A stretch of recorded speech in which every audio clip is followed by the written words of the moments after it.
अमरावती शहराच्या इतिहासात पहिल्यांदाच तब्बल 1 किलोमीटरपर्यंत ट्रॅफिक जाम झाल्याची धक्कादायक घटना घडली आहे। जिल्हा सामान्य रुग्णालयापासून थेट सिटी कोतवाली पोलीस स्टेशनपर्यंत वाहनांच्या लांबच लांब रांगा लागल्या असून नागरिक तासनतास या जाममध्ये अडकून पडले होते। यामागचं मुख्य कारण म्हणजे रेल्वे स्टेशन परिसरातील ब्रिटिशकालीन पूल बंद करण्यात आला आहे। हा पूल धोकादायक स्थितीत असल्यानं प्रशासनानं खबरदारीचा उपाय म्हणून वाहतुकीसाठी बंद केला। मात्र या निर्णयानंतर शहराच्या मध्यवर्ती भागात मोठ्या प्रमाणात वाहतूक कोंडी निर्माण झाली। मुख्य बाजारपेठेकडे जाणाऱ्या रस्त्यावर रुग्णवाहिका, शालेय बसेस, दुचाकी, चारचाकी आणि मालवाहू वाहनांचा अक्षरशः ठप्पावलेला ताफा पाहायला मिळाला।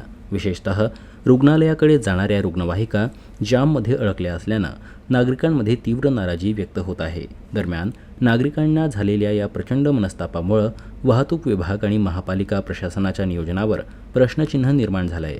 रेल्वे पूल बंद केल्यानंतर पर्यायी मार्गाची योग्य सोय का करण्यात आली नाही असा सवाल नागरिक करत आहेत।